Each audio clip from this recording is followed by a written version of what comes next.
Hello friends, welcome back to our channel Sanju vlogs. Varalakshmi వ్రతం శుభాకాంక్షలు. ఏంది నిన్న చెప్పేది గీయాలి చెప్తాను అనుకోకుండ్రి, ఎందుకంటే నిన్న మస్తు బిజీగా ఉన్నా, అసలు వీడియో తీయడానికి కూడా కుదరలేదు. కానీ మీకోసం ఎట్లెట్లా తీసిన, ఎందుకంటే నేను చేయడం ఫస్ట్ టైం కదా.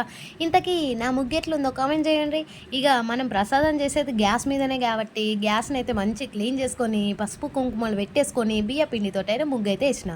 మరి మనం స్నానం చేసిన వెంటనే ప్రసాదాలు ఏర్పాటు చేసుకోవాలి కాబట్టి ప్రసాదాల కోసం శనగలు, పెసరపప్పు, పులిహోర కోసమేమో చింతపండు, ఇంకా అమ్మవారికి ఇష్టమైన పానకం కోసం బెల్లం అయితే నానబెట్టుకున్నా. మనకి ఇంట్లో ఎన్ని పూజలున్నా మెయిన్ గడప పూజ చేయాలి కదండి. సో గడప పూజ కోసం నేను గడపనైతే మంచిగా పసుపు రాసి ముగ్గేసి బొట్లు పెట్టి ఇక 2 పూలు పెట్టి గడప పూజనైతే ఈ విధంగా కంప్లీట్ చేసేసిన. ఇక గడప పూజ అయినాక నేను బయటున్న మన తులసమ్మకైతే పూజ చేస్తున్నా. అందులో ఇవాళ శుక్రవారం కాబట్టి ఇక తులసమ్మకు పూజ చేయాలి, తప్పదు కాబట్టి అమ్మవారికి తప్పదు అని కాదు, అదొక ఆచారం కాబట్టి అమ్మవారికి అయితే పూజ చేస్తున్నా, తులసమ్మ వారికి. సో పూజ చేసినాక పూలతోటి అలంకరించుకొని అమ్మవారికి నేను మట్టి ప్రమిదల్లోనే దీపం ముట్టిస్తాను కాబట్టి ఇక మంచిగా క్లీన్ చేసుకొని పసుపు కుంకుమలు పెట్టుకొని ఇంకా అందులో నూనె వేసి పూలతోటి అలంకరించుకొని అమ్మవారికి అయితే దీపం ముట్టించేసిన. ఇక్కడ దీపం ముట్టించుడు అయిపోయాక ఇంట్లో కూడా దీపం ముట్టించేసిన. ఇక మన లక్ష్మీదేవికి కావాల్సిన పూజ ఐటమ్స్ అన్నింటికి క్లీన్ చేసుకొని పసుపు కుంకుమలతోటి అలంకరించుకున్న. తర్వాత పీఠం పెట్టుకొని దాని మీద ముగ్గు అయితే వేసుకున్న. గోమూత్రంతో క్లీన్ చేసిన అన్నమాట. ఇక బియ్య పిండితోటి ముగ్గేసుకొని నేను దాని మీద అరిటాకుతో వేసుకున్నా, ఎందుకంటే నా దగ్గర అయితే జాకెట్ ముక్క లేదన్నమాట. సో అందుకోసము జాకెట్ ముక్క లేనందుకు ఇట్లా వేసుకున్నా. తర్వాత మనం ఫోటో పెట్టే ముందు దాని మీద కొన్ని బియ్యం పోసుకోవాలి.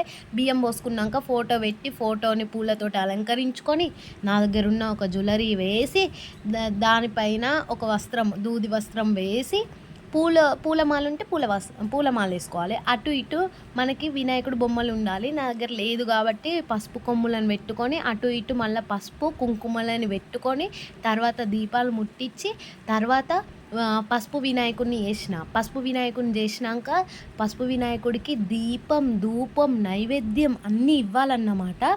సో దీపం, ధూపం, నైవేద్యం అన్నీ ఇచ్చేసిన. నైవేద్యం కిందికి వచ్చేసి నేను బెల్లం సమర్పించిన. తర్వాత గంట హారతి అన్ని గంట కొట్టుకుంటా హారతి ఇస్తాను. ఇంకా ఫోన్లో చూస్తాను నెక్స్ట్ ఏం చేయాలని, ఎందుకంటే నేను చేయడం ఫస్ట్ టైం కదా, అందుకే గిట్లున్నది. ఇక తెలిసిన వాళ్ళు అయితే టకటక చేస్తారు. తర్వాత నేను అమ్మవారి కోసం ఈ చిన్న లక్ష్మీదేవిని కొనుక్కున్నాను అన్నమాట. సో పూజ చేసే ముందు అయితే అమ్మవారికి అభిషేకం చేస్తే బాగుంటుందని పంచామృతాలతోటి అభిషేకం చేస్తున్నా. ఫస్ట్ పాలతోటి అభిషేకం చేసిన, ఇప్పుడు వచ్చేసి పెరుగుతోటి అభిషేకం చేస్తున్నా, నెక్స్ట్ తేనెతోటి అభిషేకం చేస్తున్నా, ఇంకా తర్వాత చక్కెరతోటి అభిషేకం చేస్తున్నా. ఇంకా మీరు అభిషేకం చేసిలో లేదో కామెంట్ సెక్షన్లో కామెంట్ చేయండి. అవును, నేను ఇంతకి ఫస్ట్ టైం కాబట్టి ఏమనుకోకుండి, కలశం ఎందుకు పెట్టలే అని. మా దాంట్లో ఆనవాయితుందో లేదో తెలియదు కాబట్టి నేను తెలియని తెలిసినవి కొన్నే వేస్తా. సరే చక్కెరతోటి అభిషేకం అయిపోయాక లక్ష్మీవారిని క్లీన్ చేసుకోవాలి. క్లీన్ చేసినాక తర్వాత పసుపు నీళ్ళతో తర్వాత కుంకుమ నీళ్ళతో అభిషేకం చేసుకోవాలి. రెండిటితో అభిషేకం అయిపోయాక అమ్మవారిని మంచిగా క్లీన్ చేసుకొని పసుపు బొట్లు అన్నీ గంధం అన్నీ అమ్మవారికి పెట్టుకొని తర్వాత ఆ ప్లేట్లో కొన్ని బియ్యం పోసుకొని అమ్మవారిని పూలతో అలంకరించుకొని ఒక దూది వస్త్రం పెట్టేసుకున్నాను. అమ్మవారిని అందులో కూర్చోబెట్టేసుకున్నాను. సో పూజ స్టార్ట్ చేసే ముందు అమ్మవారికి నేను ఒక పువ్వుని కూడా సమర్పించాను. పూజ స్టార్ట్ చేసుకునే ముందు మనం ఏం చేయాలి అంటే అమ్మవారికి మంగళకరమైన వస్తువులని ఉంటాయి. సో నాకు కొన్ని నేమ్స్ అయితే తెలీదు, కానీ కొన్ని తెచ్చుకున్నాను. యాలకులు, లవంగ అంటే అమ్మవారికి స్మెల్ ఇష్టమంట. సో అవి గోమతి చక్రాలు, గవ్వలు అండ్ ఎండు ఖర్జూరాలు, పసుపు కొమ్ములు, ఈ ఎర్రటివి నాకు నేమ్ గుర్తుకు రావట్లేదు. ఇక అమ్మవారికి చిల్లర కావాలన్నా ఆ శబ్దం అంటే చాలా ఇష్టమంట. సో 3 రకాల పళ్ళు, 4 రకాలు ప్రసాదాలు, మళ్ళీ అటు పానకం అటు వడపప్పు పెట్టిన. ఇక్కడ ఏంటంటే అష్టోత్తరాలు చదువుతున్నా మంగళకరమైన వస్తువుతోటి. ఆ వస్తువు నాకు పేరు తెలియదు. ఇక మీరు తెలిస్తే కామెంట్ చేయండి. ఇక మా ఆయన అయితే మా కన్నం ఏడుస్తుందని గంట కొడతాడు. సరే కొడితే కొట్టని అని నా అష్టోత్తరాలు నేను చూసుకుంటా చదువుకుంటున్నా. ఎందుకంటే నా దగ్గర బుక్ లేదు కదా, ఫోన్లో చూసుకుంటూ అయితే చదువుతున్నా. ఇంకా నా పూజ అయితే మస్తు అనిపించింది. ఫస్ట్ టైం అయినా కూడా నాకు ఏదో గుళ్ళో ప్రశాంతంగా ఉన్నంత ఫీలింగ్ వచ్చేసింది అన్నమాట. అంత పీస్ఫుల్ ఉంటుందా పూజ చేస్తే అనుకుంటానా. అసలు నా లైఫ్లో ఇట్లా ఎప్పుడు చేసుకోలే.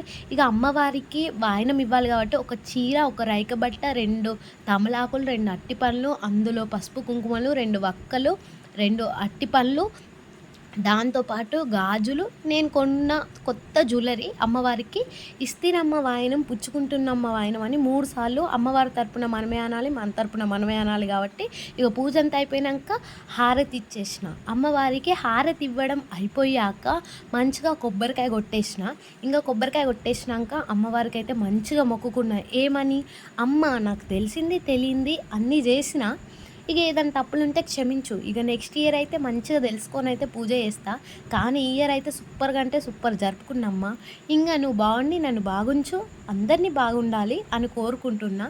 ఇంకా వచ్చేసి నా సబ్స్క్రైబర్ ఇంకా పెరిగేలా చూడు, నా సబ్స్క్రైబర్స్ కూడా చాలా హ్యాపీగా ఉండాలని కోరుకుంటూ ఈ పూజనైతే నేను కంప్లీట్ చేసిన. Thank you for watching. మరిన్ని మోర్ వీడియోస్ కోసం సబ్స్క్రైబ్ చేసుకోండి.